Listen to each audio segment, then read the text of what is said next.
menghasilkan kejahatan. Nah, ya, pengantar ini singkat para sahabat. Mantep TV sudah standby. Di like, di subscribe, di share sebanyak mungkin untuk supaya mencegah sahabat-sahabat kita di luar sana tidak terpengaruh terhadap pemurtadan. Di atas tiang salib oleh pelaku kejahatan. Nah, kan begitu. Udah, lanjut. Pasti oleng. Ayo bang, buat analogi. Nah, silakan. Coba bikin analoginya biar gampang dipahami ya. Ya, silakan.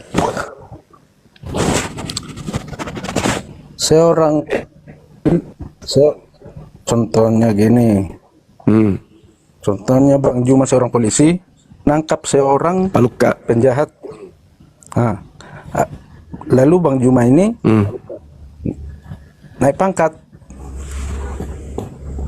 Saya naik pangkat. Apakah penjahat ini sebagai pahlawan untuk Bang Juma? Ya. Analogi apa maksudnya? Coba dijawab. Bukan ini sebagai pahlawan. Bukan ke situ lagi, Kita udah sepakat bahwa penjahat bukan apa? Bukan pahlawan, tapi dia penjahat. Kan tadi sudah sepakat kita. Yang melakukan pembunuhan terhadap Yesus itu penjahat. Itu ngerti. Iya, sekarang kita mengatakan bahwa hasil dari pekerjaan penjahat itu adalah kejahatan, betul nggak?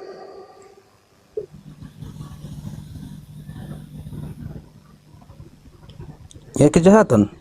Nah, lalu kenapa Kristen menjadikan kejahatan itu justru sebagai keselamatan? Kan begitu. Anda sudah mengakui bahwa hasil dari pekerjaan penjahat adalah kejahatan. Terus kenapa Kristen menjadikan kejahatan itu justru sebagai keselamatan? Lucu kan? Ayo, berpikirlah. Makanya dimengerti dulu analogiku itu. Tidak ada analogi yang larinya ke situ. Sekarang pekerjaan penjahat akan menghasilkan kejahatan, itu akan melahirkan kejahatan. Buah dari pekerjaan penjahat adalah kejahatan. Dah selesai. Nah, kenapa Kristen menjadikan kejahatan ini sebagai jalan keselamatan? Itu apa?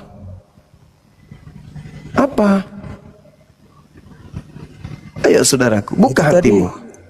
Yang analogi saya buat itu gara-gara Bang Juma menangkap seorang penjahat, lalu Bang Juma naik pangkat. Apakah Yesus apakah penjahat? Seorang pahlawan buat Bang Juma? Yesus ini apakah seorang penjahat? Analogimu tuh nggak nyambung. Bang Suma menangkap seorang penjahat. Bukan? Lah, maksudnya siapa yang penjahat? Justru kebalik. Penjahat menangkap orang yang benar, membunuh orang yang benar. Yesus orang benar, dibunuh oleh penjahat. Jangan kau balik analogimu. Penjahat menangkap Yesus, membunuh Yesus. Tadi penjahat. Penjahat membunuh Yesus. Dengar, penjahat membunuh Yesus. Hasilnya apa?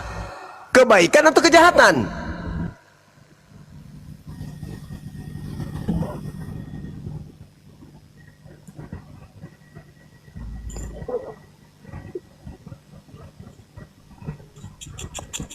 Bang Juma jangan membunuh seorang. Tidak perlu analogi, nggak perlu analogi. Penjahat membunuh Yesus. Hasilnya apa? Lah, apa?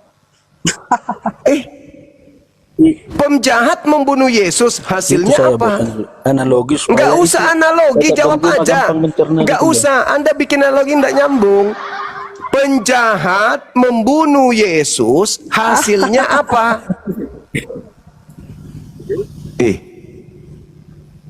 Kan udah aku bilang kan tema ini berat. Sama. Kami hanya bisa mendoakan mudah-mudahan Anda itu bisa kena hidayah.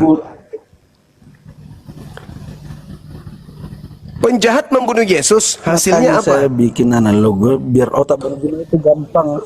Kenapa harus ada analogi sih? Tinggal dijawab pun. Penjahat membunuh Yesus, Penjahat Karena membunuh kan orang susah benar. memahami. Ya, saya nggak butuh analogimu yang tidak nyambung. Penjahat membunuh Yesus. Oh. Hasil dari pembunuhan terhadap Yesus oleh penjahat apa? Kebaikan atau kejahatan?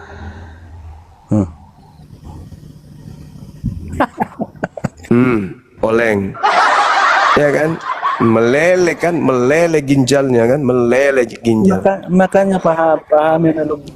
Ya, apakah aku nggak butuh analogi? Ini tak perlu Pahami analogi supaya kau dianalogikan. gampang mencerna Tidak itu loh. perlu. Jangan kau tutupi kelemahanmu dengan analogi amburadul kayak begitu. Nggak usah. Penjahat membunuh Yesus. Yesus bukan penjahat. Penjahat membunuh orang benar. Hasil dari kejahatan membunuh, hasil dari perbuatan jahat membunuh orang benar itu apa? Keselamatan kah? Kalau keselamatan apa kok, coba analoginya? Bagaimana Anda membuat analogi? Seorang penjahat membunuh orang benar lalu menghasilkan keselamatan bagi orang lain. Gimana ceritanya?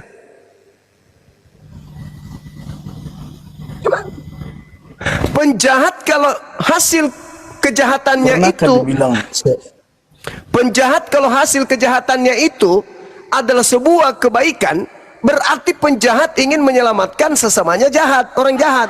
Itu pasti tuh. Seorang penjahat yang ingin menyelamatkan sesamanya dengan membunuh orang benar, berarti sang penjahat ingin menyelamatkan sesamanya orang jahat. Ayo.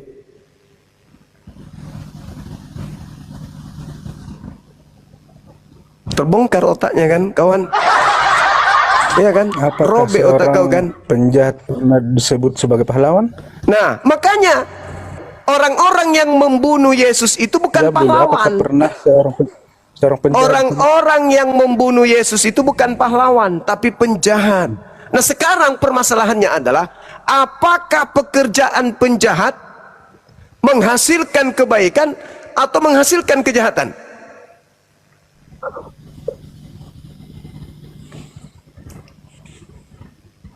bagi siapa? Bernana otak kau kan, kawan? Menghasilkan bagi siapa? Bagi kau lah, Menghasilkan bagi siapa? bagi saudara. Anda selamat gak? Anda selamat gak gara-gara penyaliban? Anda selamat gak gara-gara penyaliban? Lari dari Edis datang ke Komal. Coba, Anda selamat gak dari penyaliban? Selamat gak Anda dari hasil kerja penjahat? Anda masuk surga gak gara-gara penjahat? Ayo. Saya masuk surga bukan gara-gara penjahat. Lalu gara-gara siapa? Ya gara-gara Yesus. Nah, bisa nggak Yesus mati tanpa ada kejahatan? Bisa nggak Yesus mati tanpa ada kejahatan? Ya bisa. Caranya gimana? Mati kenapa dia? Mati bunuh diri? Ya entah bagaimanalah caranya. Loh, kenapa jadi kayak gitu? Loh, Gimana caranya Yesus mati tanpa dibunuh? contoh analogi yang kau bilang tadi, bisa nggak Bang Juma naik pangkat tanpa membunuh seorang penjahat itu? Bisa nggak? Mana? Maksudnya siapa yang jahat dibunuh? Nggak ada jahat dibunuh. Justru yang penjahat ini yang membunuh. Kok jadi jahat yang dibunuh? Kamu pikir Yesus itu penjahat? Begini, kamu menyelamatkan seseorang dari seorang kejahatan, kamu membunuh, kamu seorang polisi contohnya, kamu membunuh penjahat ini, lalu kau naik pangkat, apakah penjahat ini termasuk pahlawan bagi kamu? Kok nggak nyambung Anda ini? Analogi apa ini? Macam apa analogi Anda ini? Yesus Itulah itu berarti. polisinya, Yesusnya polisi yang mengeksekusi, kemudian Yesus itu penjahat. Penjahat membunuh polisi. Kenapa Anda yang tepuk tangan? Kok penjahat yang polisi? Yesusnya itu penjahat. Gimana sih? Yesus itu penjahat atau bukan? Kenapa? Yesus itu penjahat atau bukan? Bukanlah. Ah, Yesus orang benar kan? Ya, Dibunuh oleh penjahat. Ya, Penjahat membunuh orang benar. iya. Penjahat ketika membunuh orang benar, hasil dari kejahatannya itu apa? Kejahatan atau keselamatan? Hasil dari kejahatannya itu kau naik pangkat. Kenapa lari ke situ ya? Hasil dari perlakuannya membunuh orang benar itu kebaikan, keselamatan, atau kejahatan. Contohnya gini, kamu menyelamatkan bapakmu lah kita taruh ya. Siapa Dari yang menyelamatkan di situ? Balao, siapa yang menyelamatkan? Nggak ada yang menyelamatkan di situ. Yesus mati nggak diselamatkan di sana. Kok jadi ada yang diselamatkan? Analogi apa itu? Makanya kurangi makan babi kawan, supaya otakmu itu berfungsi. Yesus orang benar dibunuh oleh penjahat. Hasil dari pembunuhan penjahat apa? Keselamatan atau kebinasaan? Sama, hasil dari kau bunuh penjahat, kau naik pangkat. Apakah penjahat itu termasuk pahlawan? Kenapa? Siapa yang membunuh penjahat? Yang dibunuh di situ orang benar, Balao. Iya, bapakmu dibunuh penjahat, lalu kau bunuh penjahat juga. Kok ada dua pembunuhan? Gimana sih? Di situ orang benar dibunuh sama penjahat. Iya, contohnya bapakmu orang benar dibunuh penjahat. Sekarang ketika penjahat membunuh Yesus, siapa yang tepuk tangan?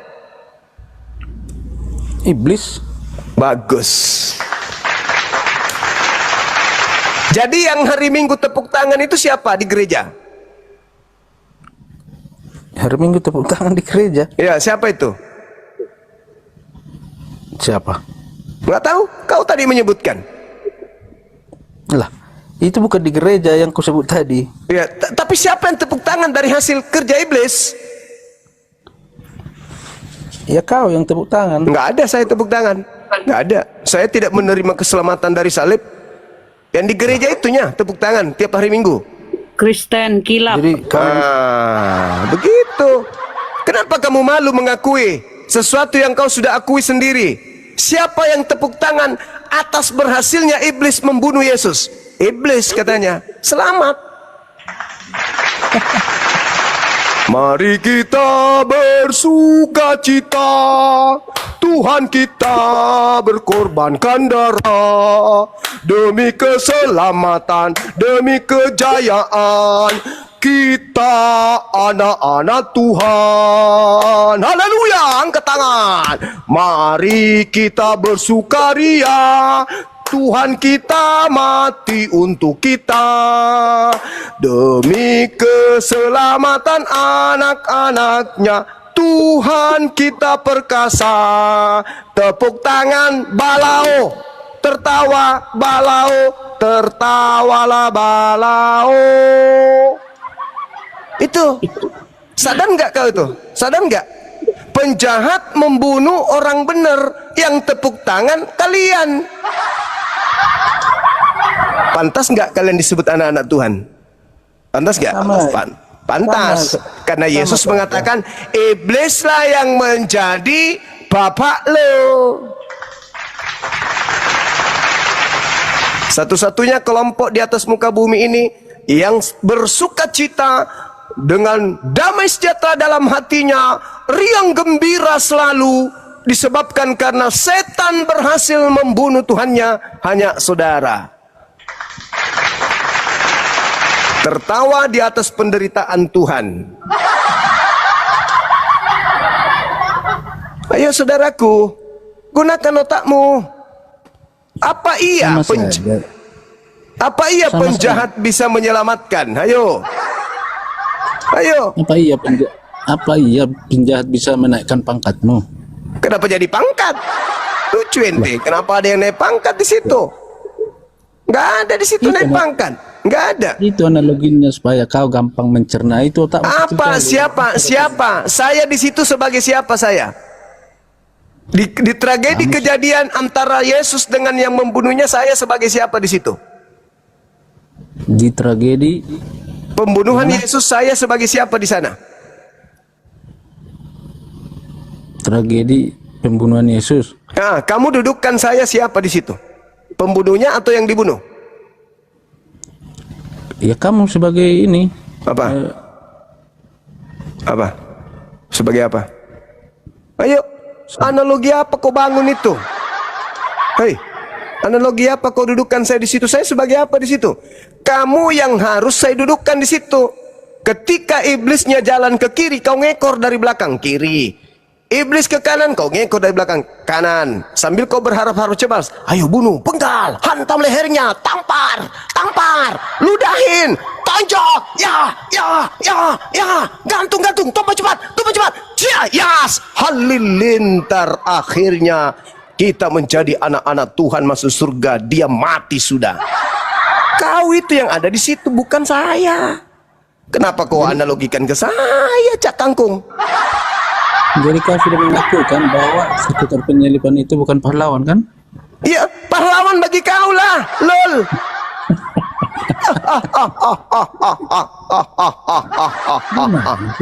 Lah, kalau bukan pahlawan lalu apa bagi lo? Dia menghadiahkan keselamatan sama lo. Sampai tiap minggu kau tepuk tangan. Tepuk tangan untuk Tuhan kita. Berisik kali kau. Gegara dia kita selamat. Darahnya berharga, dagingnya berharga. Tapi dekat Idul Kurban harga daging naik. Bersukacitalah kawan-kawan. Tuhan kita sudah tumpah darahnya. Bersukacitalah bapak, ibu, opung, tante. Sebab daging Tuhan kita udah disembeli. Halilintar. Masa kau ndak mikir itu? Hah? Kau nggak mikir? Penjahat melakukan kejahatan, hasilnya kejahatan. Siapa yang panen dari kejahatan pasti penjahat. Pasti anak-anak jahat. Orang-orang yang dididik menjadi jahat. Halilintar. Masa kau nggak sadar itu kawan? Hah?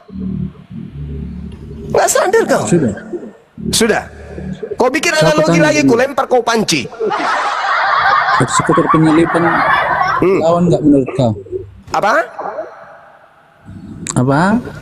Bagiku penjahat. Bagi lu pahlawan. Buktinya kau nikmati hasil kerjaannya. Kau selamat, dosamu ditebus, lu masuk surga. Berarti kamu, bagi kamu dia pahlawanmu. Jangan kau malu-malu akui lah. Kok maksa? Bukan maksa, tapi itu fakta. Kau faktanya begitu. Kau di tempat ibadahmu, kau bergembira, kau bersukacita, kau tepuk tangan karena kau selamat dengan darahnya. Kau selamat karena darahnya. Kau selamat karena dagingnya. Halilintar. Masa kau tidak sadar itu? Pernah nggak disebut penjahat itu sebagai pahlawan? Iya, justru karena itu tanya diri lo, kenapa pekerjaan daripada penjahat lo terima sebagai keselamatan, kucluk? Loh, kok nangis? Nggak nyambung otaknya. Nggak nyambung otaknya ini orang. Kamu apa itu? Pernah nggak seorang penjahat disebut pahlawan? Tidak akan pernah. Tapi dalam pola keagamaanmu, kau dudukkan penjahat sebagai pahlawan. Jangan maksa. Cek satu, cek. Saya nggak maksa lu. Saya nggak maksa. Cuman faktanya begitu. Hasil dari pekerjaan sibilisisis kau jadikan sebagai acuan. Katanya lu selamat karena darahnya tercurah. Katanya lu selamat karena dagingnya. Hah? Artinya dia yang membunuh Tuhan lu itu adalah pahlawan. Halilintar.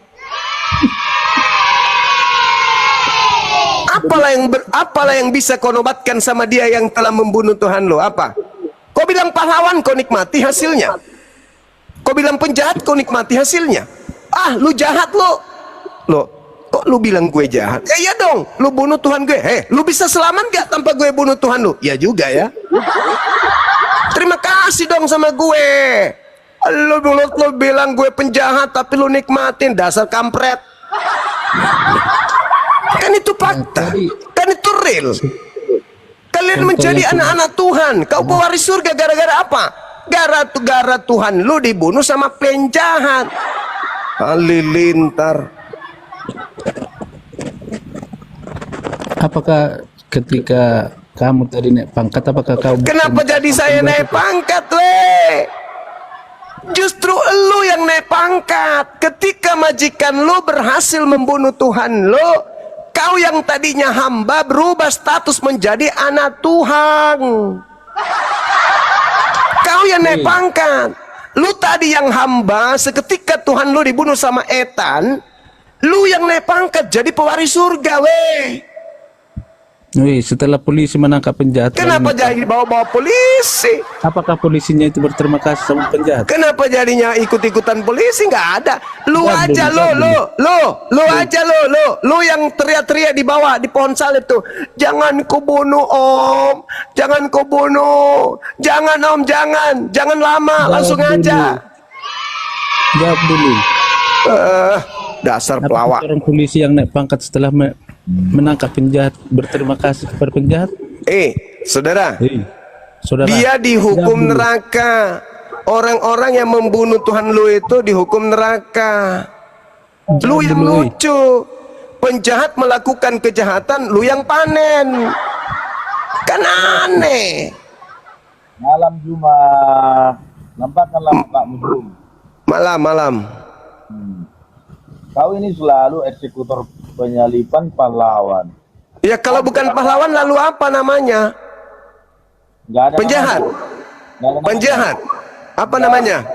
Nggak bisa dong. Kamu nikmati hasil kerjanya dia, kok kau bilang nggak ada, enak aja, dasar lu nggak tahu diri ya.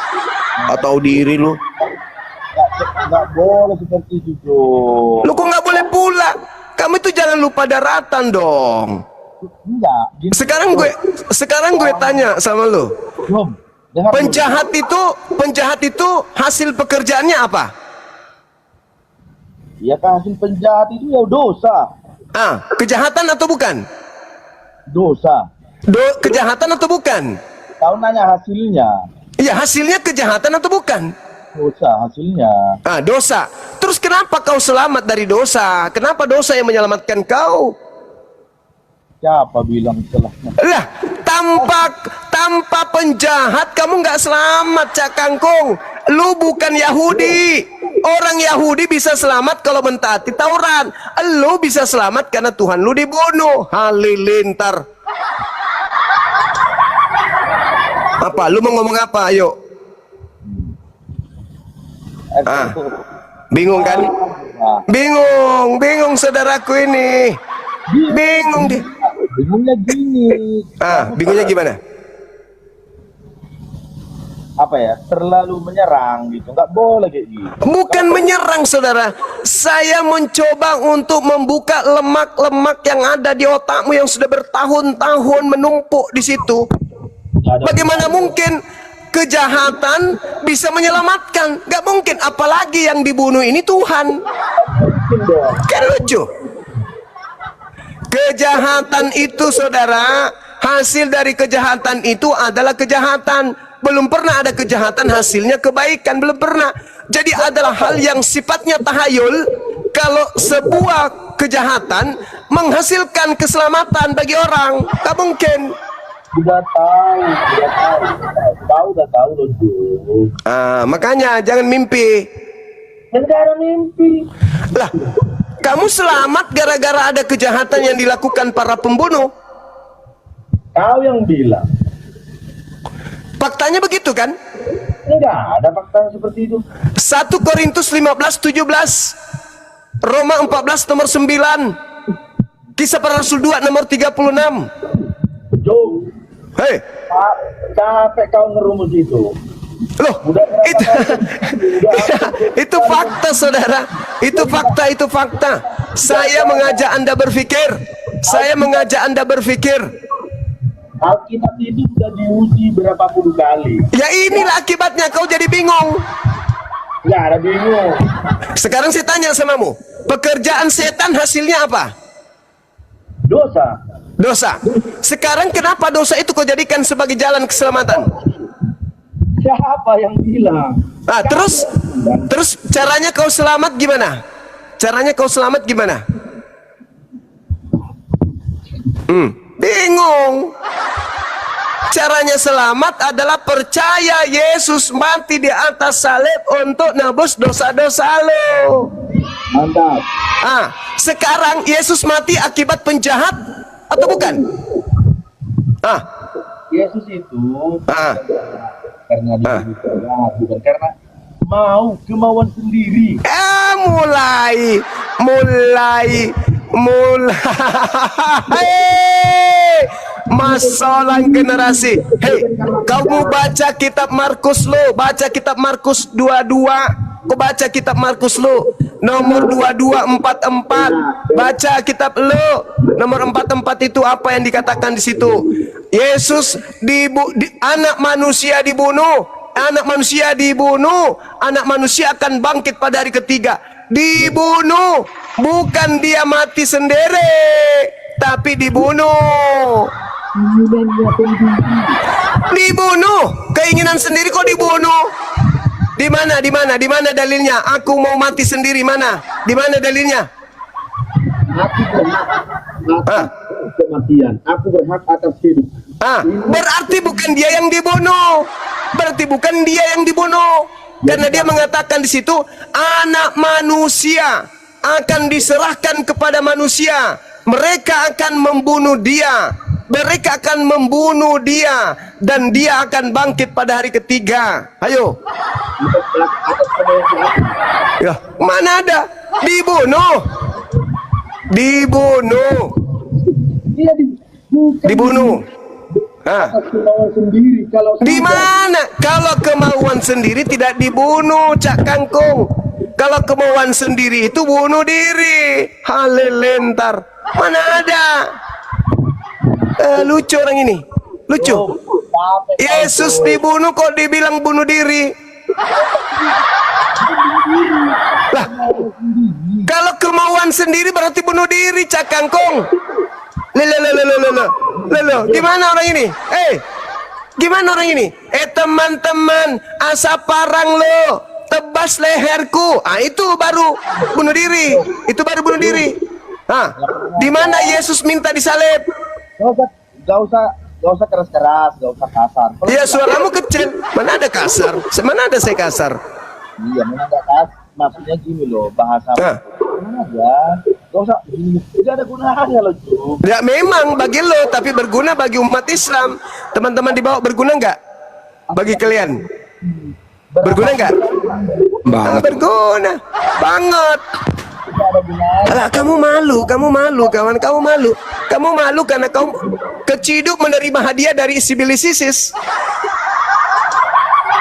Tanpa iblis membunuh Tuhan lo tidak selamat. Tanpa iblis menyalib Tuhan lo, dosa lo tidak ditebus. Cuma ini gimana? Berapa kali dicoba itu? Apa kata Yesus? Berapa kali dicobai? Jangankan dicobai, Yesus mengatakan apa? Setiap harinya kau tengok aku di rumah ibadah, di bait suci mengajar, kau tidak mau membunuh aku. Kenapa kau tidak menangkap aku? Kenapa sekarang kau datang bawa pedang dan pentungan? Tetapi inilah saatmu dan saat kuasa kegelapan.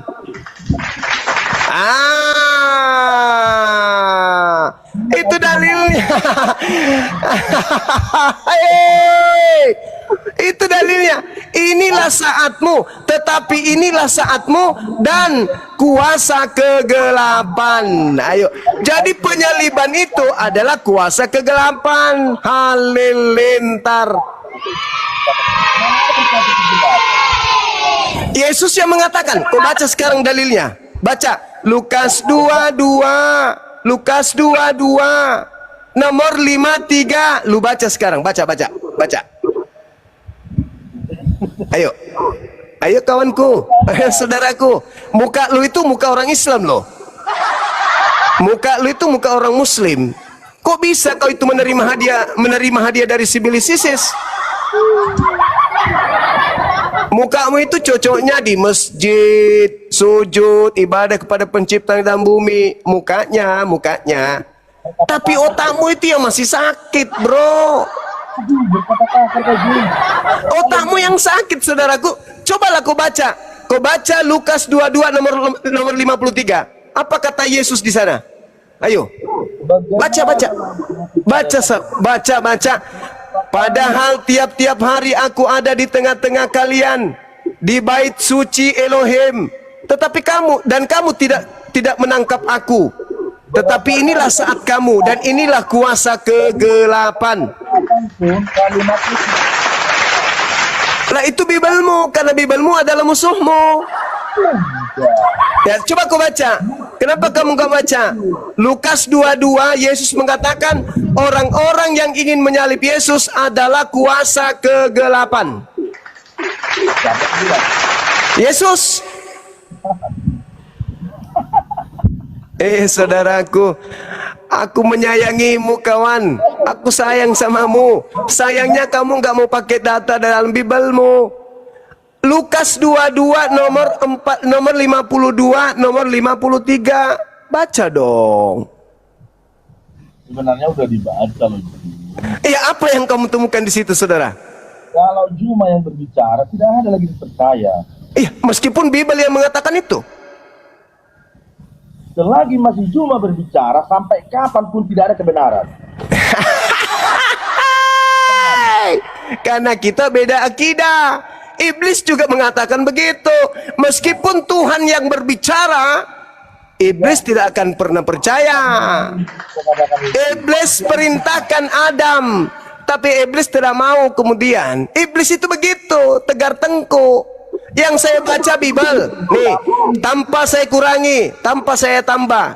Maka Yesus berkata kepada imam-imam kepala dan kepala-kepala pengawal bait Allah, serta tua-tua yang datang untuk menangkap dia. Katanya, sangkamu aku ini penyamun, maka kamu datang lengkap dengan pedang dan pentung, padahal tiap-tiap hari aku ada di tengah-tengah kamu di dalam bait Allah, dan kamu tidak menangkap aku.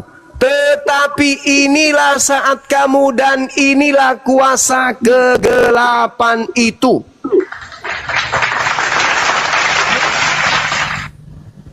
Nggak percaya? Bahwasanya kamu juga Zoom dikuasai kegelapan itu. Masuk orang generasi. Udah sekarang juga kamu ke toilet, kamu wudhu sana, halilintar, wudhu sana, wudhu, cuci tangan, baca dengan nama Tuhan, kau basmalah, bahasa supaya ringan kepala. Astagfirullahaladzim, ya Allah ya Karim. Kamu pintar tahu kebenaran. Jangan malu mengungkapkan kebenaran, Jum. Iya. Lucu kawanku ini, lucu. Justru ini kebenaran yang kusampaikan samamu. Aku katakan samamu kawan, Yesus mengatakan orang-orang yang ingin menangkap Yesus itu adalah orang yang dikuasai kuasa kegelapan. Nah, terus apa hasil dari kuasa kegelapan itu? Keselamatan? Enggak, panas. Ya makanya, itu Anda sudah akui. Tepuk tangan dulu buat abang kita ini. Alhamdulillah, selangkah menuju hidayah, halilintar. Ternyata dia sudah tidak akui. Kuasa kegelapan itu tidak menyelamatkan, tetapi menyesatkan. Ya sudah, tunggu apa lagi? Asyhadu. Selamat malam. Ayo ikut, asyhadu. Selamat malam. Ya, malam. Malam. Apa nih? Ibara apa nih? Ibara apa nih? Iya, saudara Nopia. Iya, Mbak. Iya. Novia apa ya? Sibar. Iya, si bara-bara. Halo, selamat malam, Mbak. Selamat malam, Bang Zuma. Malam juga, apa kabar? Puji Tuhan, baik. Baik, alhamdulillah. Bagaimana, masih menerima hadiah dari iblis?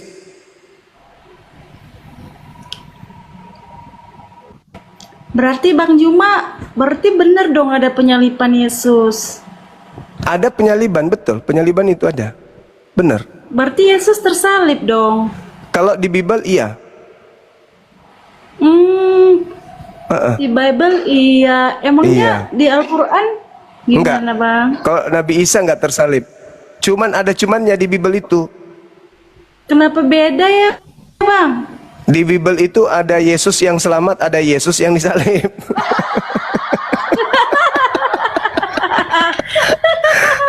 Emang ada berapa Yesus? Ada dua Ada berapa minimal. Yesus Bang? Ada dua. Ada dua. Bang, emangnya kan Bang Juma percaya Yesus sama Isa itu sosok yang sama ya kan? Enggak percaya.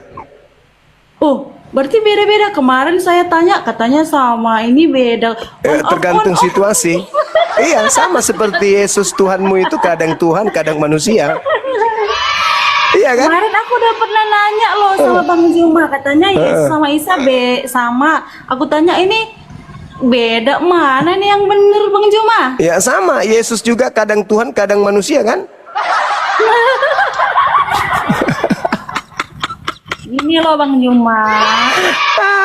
Kan dari tadi Bang Juma kalau Ini Bang Jamasbon ngomong sama tembok ya Bang Jamasbon.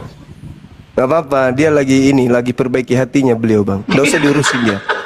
Dia itu sudah persiapan syahadat. Lanjut. Bang Juma, Bang James dengar bawa dulu ya. Bang Juma kan dari tadi ngutip ayat, fakta-fakta kalau Yesus disalib. Iya, memang dia disalib. Artinya kitab yang abad 7.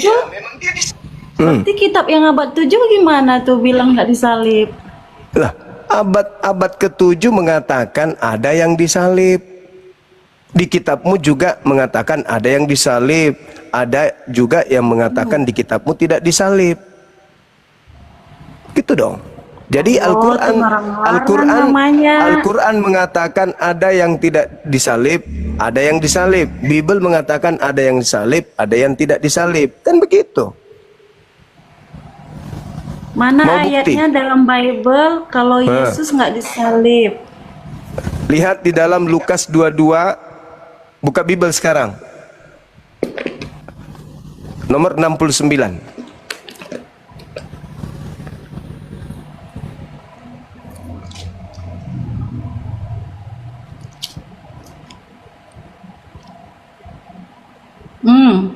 Apa Baca. isinya Bang Juma? Baca. Mulai saat ini Mulai anak sekarang. manusia Mulai sekarang, Anak manusia ya. sudah duduk di sebelah Sudah kanan duduk. Allah yang Maha Kuasa. Nah, itu siapa? Siapa itu yang bicara? Yesus. Yang duduk di atas siapa? Ayo pegangan.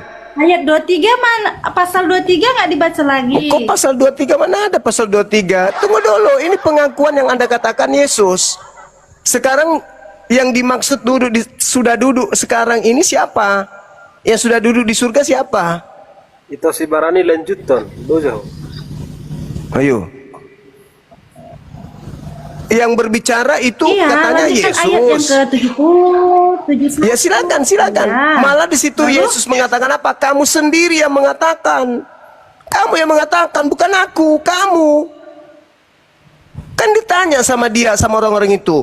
Ketika ditanya sama tentara Mahkamah Agama, apa kata? Jikalau engkau adalah Mesias, katakan kepada kami. Kalau kau ada Mesias, kan masih ragu. Kenapa harus bertanya, kau Mesias atau bukan? Kenapa orang itu bertanya? Kan cuma ada Mesias satu, yaitu Yesus saja. Tidak perlu dicari kau Mesias atau bukan. Pokoknya kalau Yesus Mesias, nggak ada urusan. Tapi karena mereka ragu ini Yesus atau bukan, makanya mereka bertanya, apakah engkau Mesias? Katakan kepada kami. Nah, jawab Yesus orang itu. Sekalipun aku mengatakannya kepadamu, namun kamu tidak akan percaya. Dan sekalipun aku bertanya sesuatu kepada kamu, namun kamu tidak akan menjawab. Mulai sekarang anak manusia sudah duduk di sebelah kanan Tuhan yang Maha Kuasa. Ayo. Siapa yang sudah duduk? Tunggu dulu. Selanjutnya, kata mereka semua, kalau begitu engkau ini adalah anak Allah. Apa jawab orang itu? Kamu sendiri yang mengatakan. Satu lagi Lalu Juma. ayat 71. 71. Lalu kata mereka, untuk apa lagi kita perlu kesaksian? Kita ini telah mendengarkan dari mulutnya sendiri. Di mana dia mengatakan kalau dia adalah Mesias? Dia malah mengatakan, kamu sendiri yang mengatakan. Bukan aku, kamu. Pasal 23 lanjut. Pasal 23 pula ini dulu yang aku selesaikan. Jangan kau cari alasan pembenaran. Ketika orang yang disalib ini, yang disidang ini, mengaku dengan mulutnya, sekarang ini Yesus sudah duduk di atas. Kalian mau kemana? Lalu Yang ayat disidang, 23, yang disidang ini yang mengaku. Yang disidang ini mengaku sekarang Yesus sudah duduk di atas sono.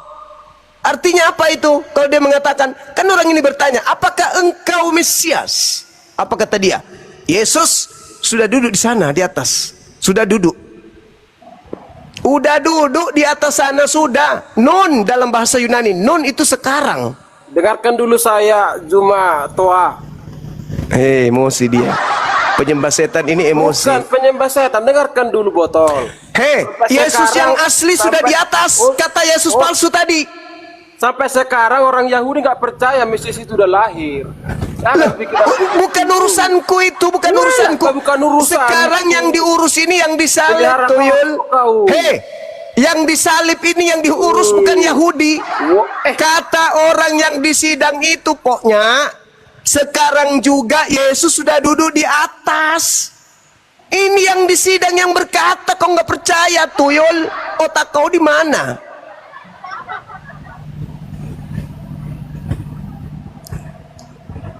Otak kalian di mana?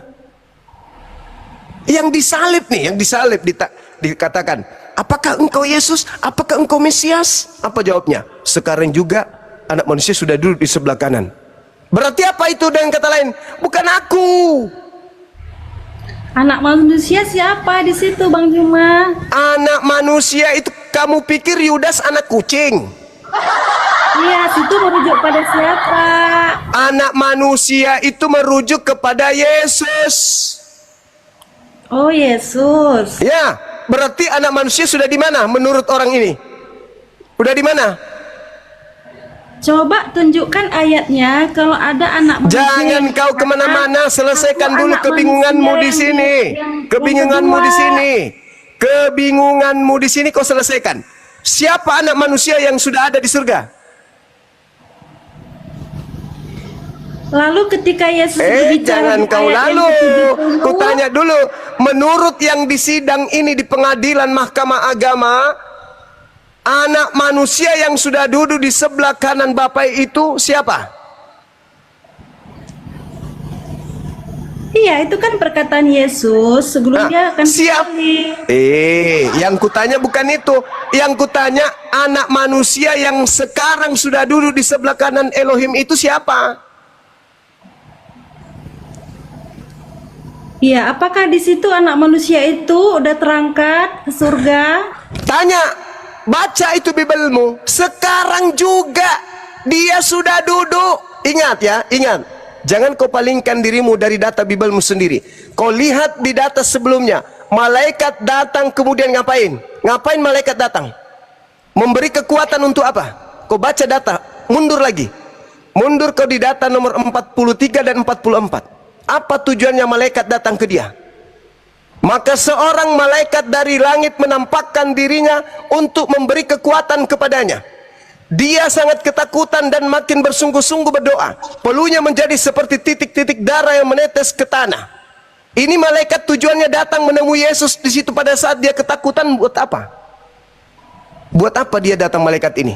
Ingat, di dalam Lukas 4, Matius 4, ketika Yesus dicobai, apa kata iblis? Yesus, jika betul-betul engkau adalah anak Tuhan, buang dirimu ke bawah, sebab ada nubuat tentang kamu, bahwa malaikat akan diutus oleh Bapa untuk menatang engkau di tangannya, agar kakimu tidak terantuk kepada batu. Tertulis di mana? Di Mazmur 91. Yesus akan diangkat ke langit, dan Yesus hanya menonton orang fasik yang menggantikan dirinya. baca di data nomor 8-nya, baca nomor 10, baca nomor 11, 12. Apa kata Tuhan di sana? Malaikat akan aku utus untuk menyelamatkan engkau, menatang engkau di tanganmu di tangannya agar kakimu tidak terantuk kepada batu. Dengan panjang umur engkau akan kupanjangkan umurmu, engkau akan kuselamatkan dan akan kuperlihatkan kemudian keselamatan kepadamu. Malaikat, ketika kemudian Yesus berdoa, apa kata Yesus? Bapa, biarlah cawan ini berlalu, tapi bukan atas kehendakku, tapi atas kehendakmu. Terjawab oleh Bapa. Bapa mengutus malaikat. Coba kamu lihat apa yang diceritakan oleh khotbah Petrus di dalam Kisah Para Rasul 2 nomor 29 sampai 33. Daud telah bernubuat bahwa Bapa akan mengutus seorang Mesias, di mana Mesias ini tidak ditinggal di kubur dan jasadnya tidak mengalami kematian, melainkan dia ditinggikan oleh tangan kanan Elohim alias malaikat. Itu nubuat Daud. Berarti dia tidak mengalami kematian dan dia tidak mengalami kemudian jasadnya tidak ditinggal di kubur.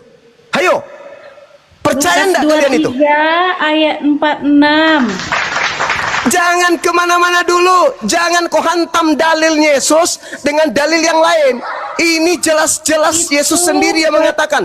Yang disalib ini yang mengatakan. Yang ditangkap ini yang mengatakan.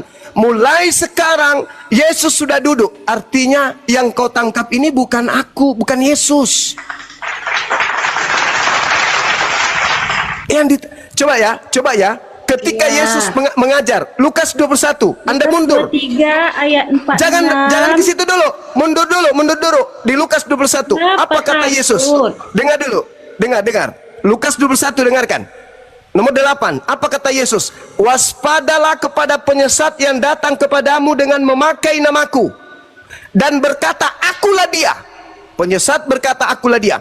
Ketika orang yang disidang ini ditangkap, datang tentara Romawi dan imam-imam kepala, pengawal-pengawal imam kepala dan juga Yudas. Mereka bertanya di Yohanes 8 nomor 5, apa kata mereka? Apa kata oknum yang ditangkap ini? Siapa yang kalian cari? Mereka tentara Romawi dan Yudas berkata, aku mencari Yesus dari Nazaret. Saudara, kalau yang bertanya itu adalah Yesus, mereka akan tinggal menjawab, kau yang kami cari. Tapi apa yang mereka katakan? Kami mencari Yesus dari Nazaret. Kira-kira, kalau ente sudah kenal saya berpuluh tahun, lantas saya bertanya kepada anda, siapa yang ente cari? Kalau anda mencari saya, pasti anda mengatakan, saya cari anda, saya cari Bang Suba, saya cari anda. Tapi apa yang dikatakan kemudian orang-orang? Kami mencari Yesus dari Nazaret. Apa jawaban orang itu? Akulah dia. Apa kata Yesus? Waspadalah kepada penyesat yang datang kepadamu dengan memakai namaku dan berkata, akulah dia. Jangan kau percaya. Nah, orang yang ingin ditangkap itu mengatakan, akulah dia. Baca Yohanes 18 nomor 5.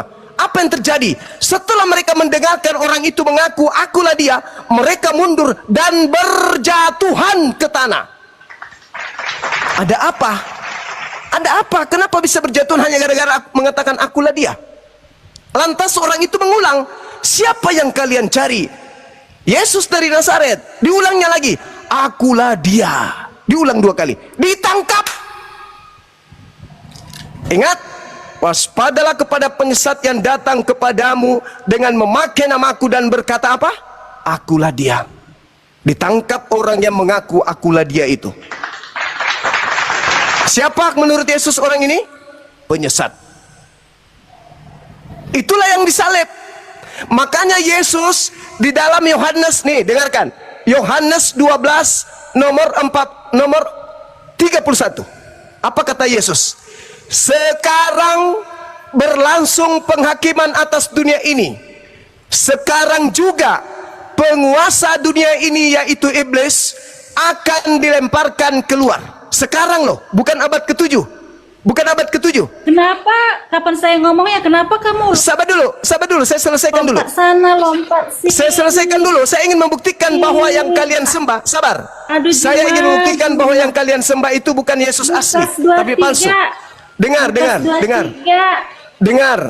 Saya akan ke situ nanti. Lukas 23. Saya sudah pahami itu.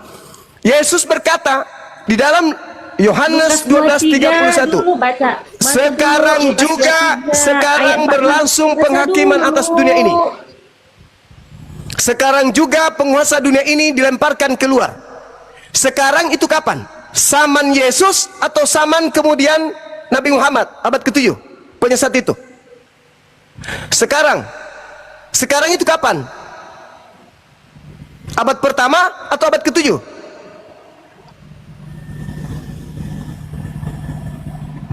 Abad pertama atau abad ke-7? Sekarang kata Yesus itu abad pertama apa abad ke-7? Abad pertama, Paman. Biarkan mereka yang menjawab. Abad pertama. Abad pertama penghakiman dunia ini sudah dimulai. Sekarang juga penguasa dunia. Sekarang penguasa dunia di abad pertama itu siapa? Iblis. Dilemparkan keluar. Dilemparkan keluar dari mana? Dari kubur, dari dunia orang mati. Makanya Yesus ketika ditanya di Matius 12, angkatan jahat ini minta satu tanda dan tidak akan diberikan satu tanda apapun selain tanda Yunus. Sebab Yunus 3 hari 3 malam dalam perut ikan, demikian juga anak manusia akan berada dalam perut bumi selama 3 hari 3 malam. Berarti anak manusia ini akan keluar pada hari ketiga. Itu tanda untuk siapa? Untuk angkatan jahat. Sekarang juga penguasa dunia yaitu iblis akan dilemparkan keluar. Keluar dari mana? Yohanes 14 nomor 12. Iblis naik ke awan-awan, ingin menyamakan diri dengan Tuhan, ingin menyetarakan diri dengan Tuhan. Nomor 15-nya, akan tetapi sebaliknya ke dalam dunia orang mati engkau dilemparkan. Ke dalam kubur engkau dilemparkan. Dilemparkan ke mana? Ke dalam kubur. Sekarang Yesus mengatakan, sekarang juga iblis akan dilemparkan keluar. Keluar dari mana? Keluar dari kubur. Siapa yang keluar dari kubur pada hari ketiga? Dan itu tanda untuk siapa? Angkatan apa? Angkatan jahat. Kepada siapa harus waspada? Kepada orang yang mengaku akulah dia. Siapa yang ditangkap tadi? Dialah yang mengatakan, sekarang juga Yesus sudah duduk di atas sebelah kanan Bapa. Terakhir, sebelum Anda tanggapi, terakhir ini, udah sampai 1 menit. Ketika orang ini keluar pada hari ketiga dilempar dari kubur, apa katanya? Dia mendekati murid-murid itu dan berkata kepada mereka, kepadaku telah diberi kuasa, baik di langit maupun di bumi. Pergilah, jadikanlah seluruh bangsa menjadi pengikutku. Ingat kejadiannya di Lukas dan Matius, Lukas 4, Matius 4. Iblis datang mencoba Yesus. Apa kata Yesus? Apa kata iblis? Yesus, kalau engkau menyembah aku, maka segala kuasa langit dan kuasa bumi akan aku berikan kepadamu. Sebab aku iblis berkuasa memberikan kepada siapapun yang aku kehendaki. Berkuasa enggak iblis memberikan kuasa kepada orang yang masuk dalam kubur hari ketiga? Berkuasa. Berkuasa karena iblis mengatakan, Yesus mengatakan penguasa dunia ini telah datang. Ingat Yohanes 12 nomor 31. Sekarang berlangsung penghakiman dunia. Sekarang juga penguasa dunia ini akan dilemparkan keluar. Ketika dia keluar dari kubur, apa katanya? Segala kuasa telah diberikan kepadaku. Itu siapa menurut Yesus? Penguasa dunia itu siapa menurut Yesus? Jujur, penguasa dunia itu siapa menurut Yesus? Iblis. Ketika dia keluar dari kubur, apa katanya? Kepadaku telah diberi kuasa, baik di langit maupun di bumi. Pergilah, jadikanlah seluruh bangsa menjadi muridku. Ini siapa yang keluar dari kubur ini sebagai penguasa dunia yang Yesus maksud? Baca di dalam Yohanes 14 terakhir nomor 30. Tidak banyak lagi aku berkata-kata dengan kamu, sebab penguasa dunia ini datang. Penguasa dunia datang. Yang keluar dari kubur penguasa dunia. Dan ia tidak berkuasa sedikit pun atas diriku. Berarti yang mengaku kepadaku telah diberi kuasa itu justru tidak berkuasa terhadap Yesus. Berarti yang keluar dari kubur, subhanallah, bukan Yesus anak Maria manusia suci itu, bukan. Tetapi penguasa dunia, yaitu adalah iblis yang dilemparkan keluar, kata Yesus. Dan makhluk itu, kata Yesus, sedikit pun tidak berkuasa atas diriku. Yesus sudah duduk di sebelah kanan. Yang berkuasa sekarang adalah penguasa dunia. Siapa? Iblis. Boleh nggak iblis mengaku Yesus? Boleh. di mana Yesus mengatakan, Matius 24 nomor 4 nomor 5, waspadalah kepada penyesat yang datang kepadamu dengan memakai namaku dan berkata, akulah Kristus. Tergenapi nggak ucapan-ucapan Yesus itu? Atau Yesus ini pembohong? Kalau saya, ucapan Yesus wajib tergenapi. Berarti ada iblis datang kemudian dilemparkan keluar sebagai penguasa dunia mengaku Yesus Kristus. Mohon maaf, kelihatannya kalau Anda menggunakan akal sehat untuk mencerna, Anda akan mengatakan ternyata yang kusembah selama ini adalah iblis.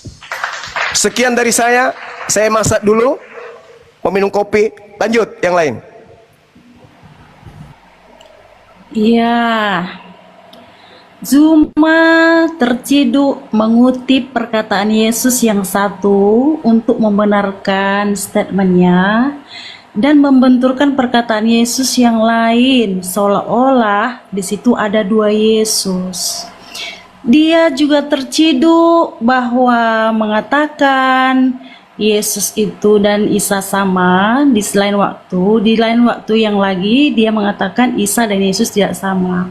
Ya, berarti udah ketahuan dia berbohong.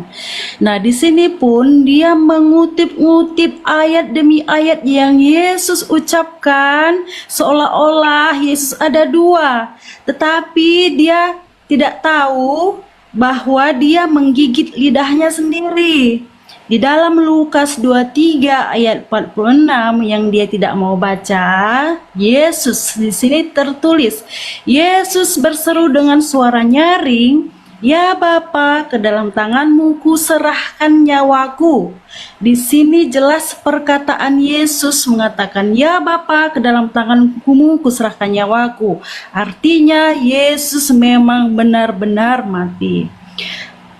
600 tahun kemudian, Nabi Anda Muhammad itu tidak pernah baca Taurat, Zabur, dan Injil yang katanya Allah kalian menurunkan Taurat, Zabur, dan Injil pada zaman Muhammad pun masih harus dibaca, tetapi Muhammad tidak pernah baca.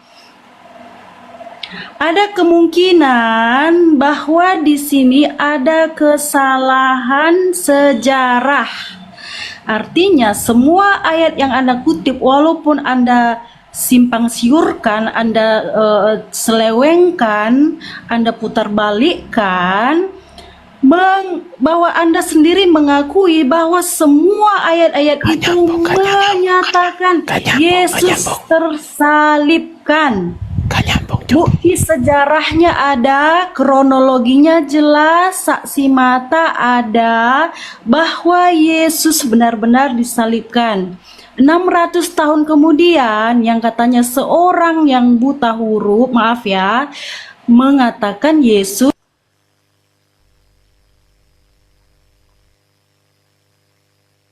Ini biarin aja, kita harus adil. Biarin aja dia. Apa yang Anda jual ini? Apa yang Anda jual? Kenapa lari ke Nabi Muhammad?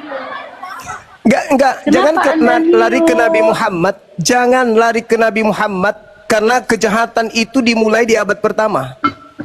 Ini yang Anda harus tuntaskan dulu. Penyesat yang memakai nama Yesus itu abad pertama. Penguasa dunia dilemparkan keluar di abad pertama. Sekarang juga penguasa dunia. Siapa yang mengaku akulah penguasa dunia? Pergilah ke seluruh dunia. Siapa itu?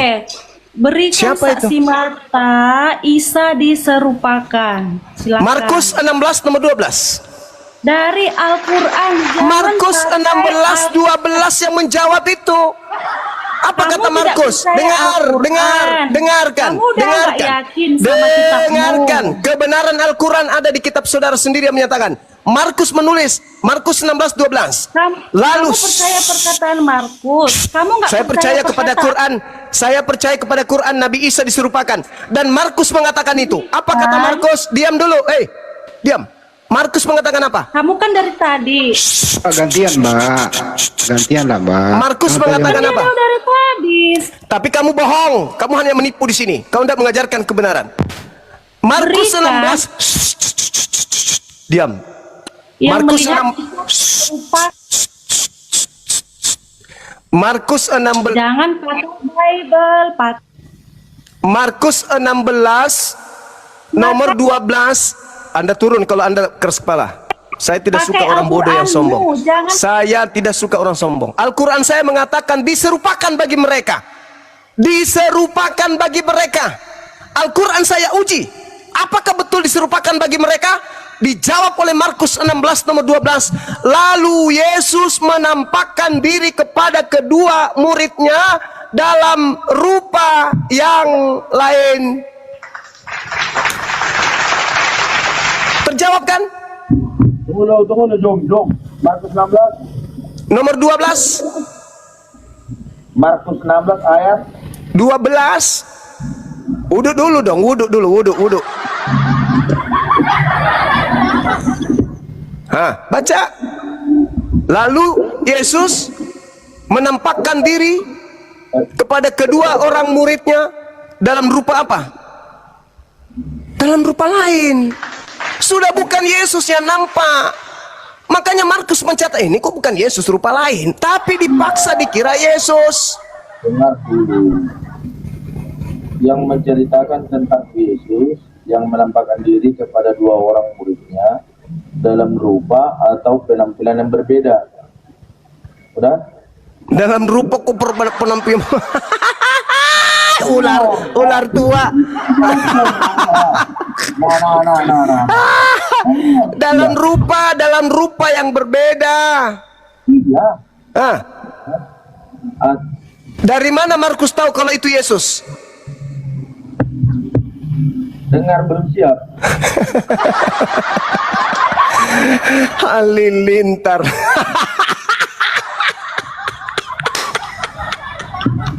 Halo saudaraku, dari mana Markus tahu kalau itu Yesus?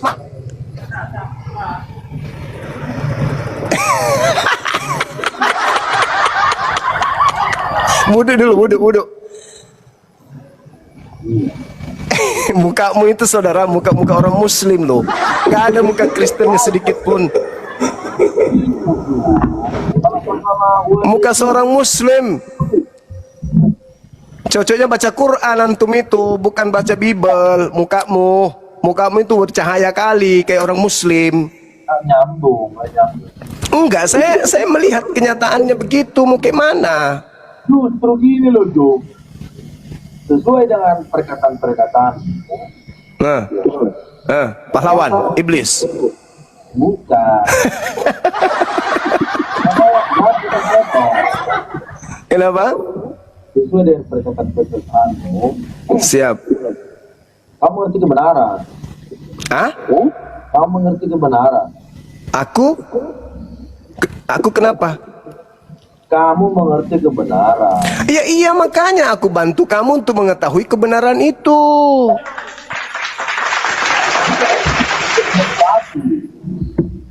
Ya, bukan untuk aku. Ya, harusnya gini loh. Teruslah pelajari Alkitab. Ini Bibelku ini udah berapa yang robek? Dari tahun 2008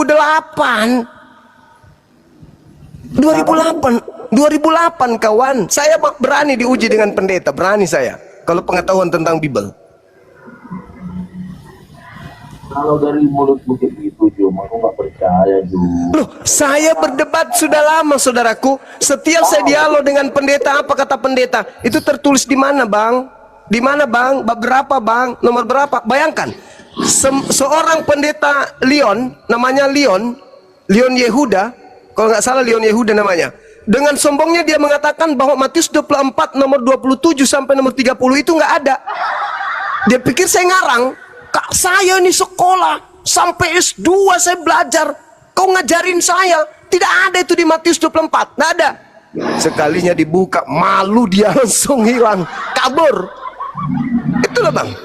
Pengetahuan kalian itu, saudara, pengetahuan pendeta pastor kita itu hanya seputar kasih, seputar ibadah, seputar perpuluhan, persembahan kasih. Kita harus mengasihi. Itu aja ya, diputar.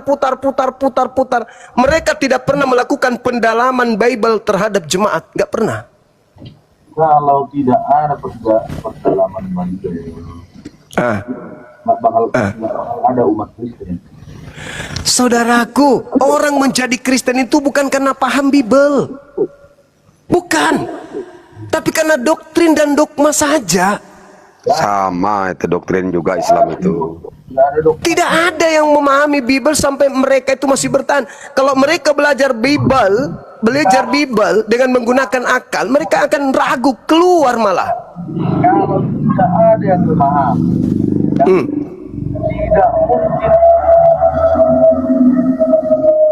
tidak mungkin bertahan sampai penguasa dunia yang begini masa nggak bisa bertahan?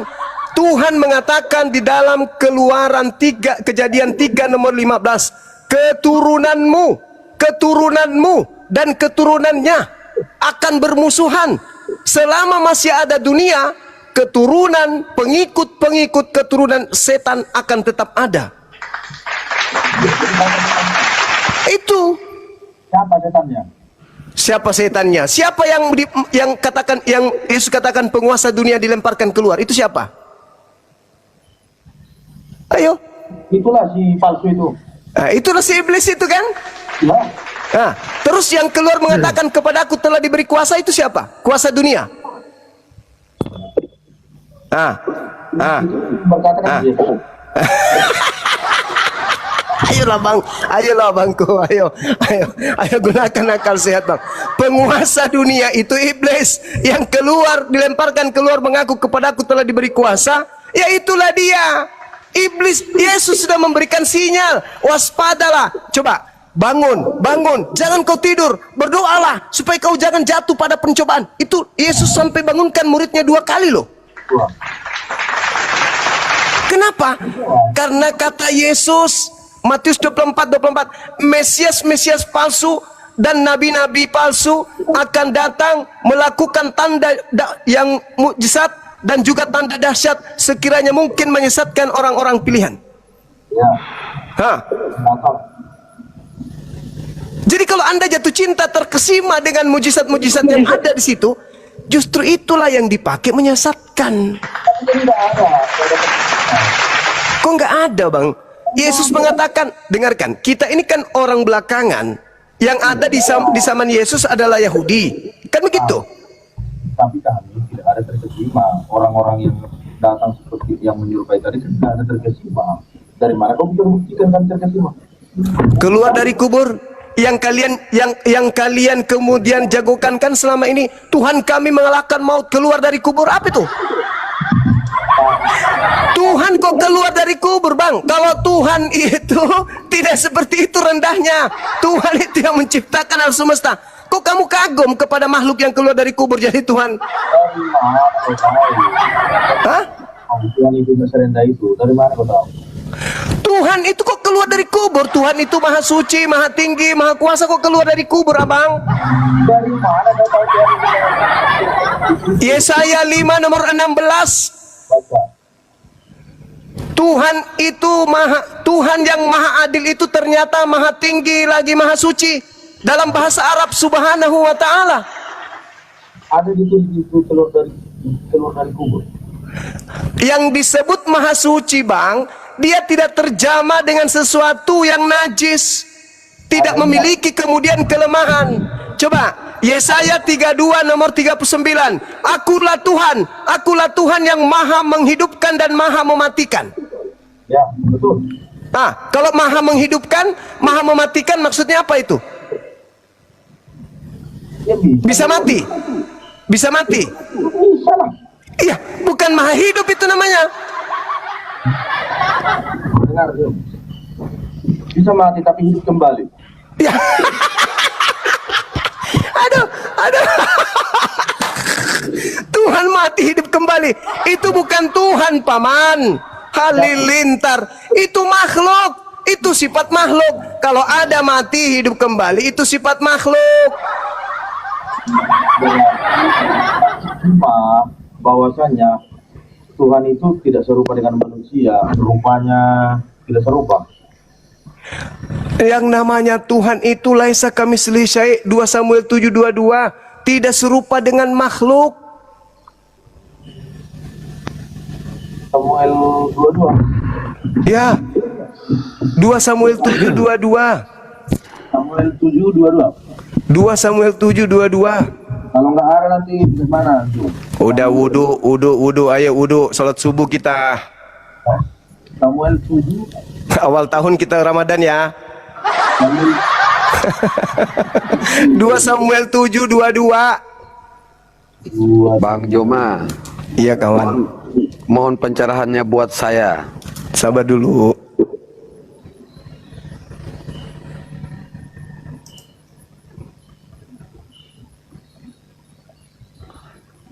Biasa aja mukanya Bang James, nggak usah diganteng-gantengin. Nah, aku mau pencerahan dari Bang Joma ini. Bentar Saya Bang, sabar bukan- dulu Bang sabar dulu Ya. ya. Biar Bang James dulu, biar Bang James. Jangan diganteng-gantengin dong, mukanya biasa aja kali. Assalamualaikum, Guru Desmond. Waalaikumsalam Bang. Waalaikumsalam warahmatullahi wabarakatuh. Dia mukanya ini muka seorang ustadz, muka ulama dia. Nggak usah kau balik-balikan Jom. Tahun depan kita puasa sama-sama pokoknya. Gak peduli aku. Aku jemput di Medan, kita pergi ke itu, ke masjid mana, Masjid Agung, sholat sama-sama ya. Takut nanti gini loh Jom. Apa? Enggak. Apa? Takut aku berdosa. Udah gini, dengar dulu.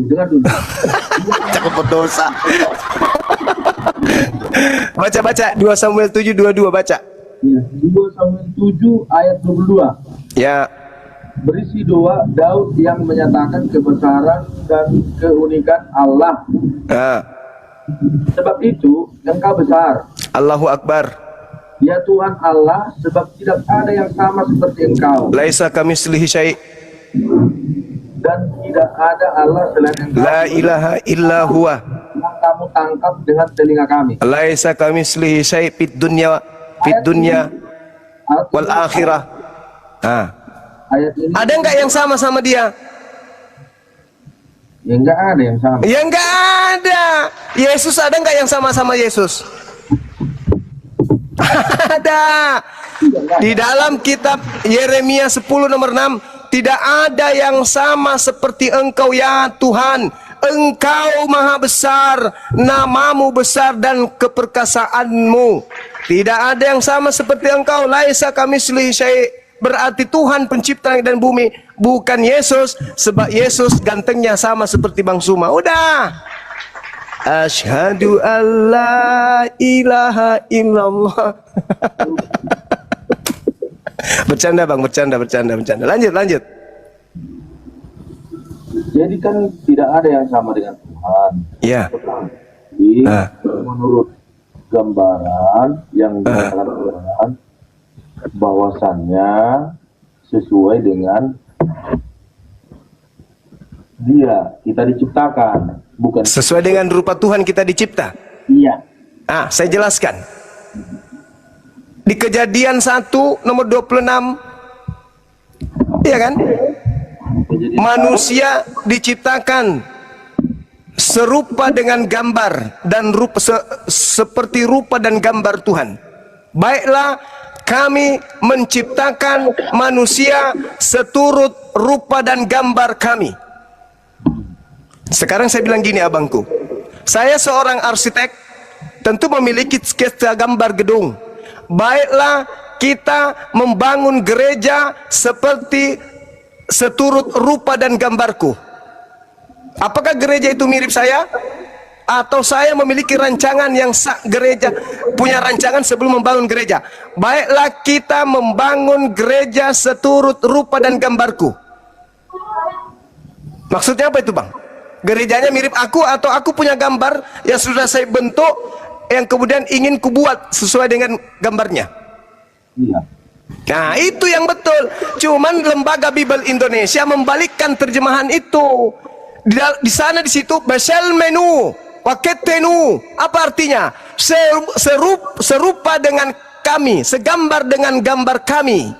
Jadi Tuhan memiliki gambar bahwa aku akan menciptakan manusia, matanya di depan 2, di belakang kemudian ada tulang ekor, di bawah ada 2 kaki, terus di samping kiri kanan ada tangannya, jari-jarinya 5, ada lambungnya, ada jantungnya, ada ususnya, ada akalnya.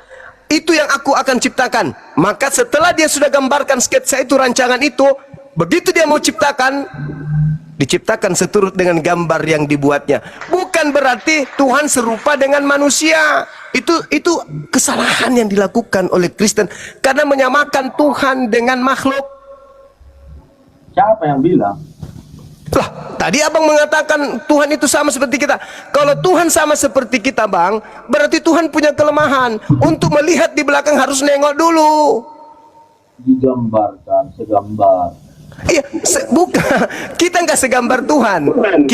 Tuhan menciptakan Adam segambar dengan gambarnya Tuhan. Gambarannya. Tuhan sudah menggambar duluan. Seibarat saya ingin membentuk gereja. Gereja yang ingin saya bangun ini seturut dengan rupa gambar saya. Gambar saya yang ada di kertas. Bukan gambar maksudnya wujud saya. Nggak ada yang sama dengan saya, nggak ada. Nggak ada. Terlalu lemah Tuhan kita itu kalau bentuknya seperti manusia. Berarti ada lambungnya, ada kelaminnya, ada giginya. Alamak. Dengan Tuhan, bukan seperti manusia. Lah, kalau Tuhan membuat manusia segambar dengan manusia dalam arti wujud, berarti penampakan Tuhan itu sama seperti kita dong. Segambar dengan dia. Apanya yang segambar, bang? Punya wajah, punya mata, punya tangan, punya segalanya. Tidak ada yang sama seperti Tuhan. Dengarkan, ketika manusia disebut bisa melihat, tuh penciptanya maha melihat. Ketika manusia bisa mendengar, Tuhannya maha mendengar. Ketika kemudian manusia disebut hidup, Tuhan maha hidup. Itu maksudnya. Tetapi dalam bentuk wujud, laisa kamitslihi syai'. Dan coba Anda baca Yesaya 53 43 dan 10. Engkaulah saksi-saksiku, tidak ada Tuhan yang dibentuk sebelum aku dan tidak ada Tuhan yang dibentuk setelahku. Nah, Yohanes 1 nomor 14, firman itu dibentuk menjadi daging. Tidak ada Tuhan yang dibentuk setelah aku. Firman itu dibentuk menjadi daging. Tuhan tidak dia.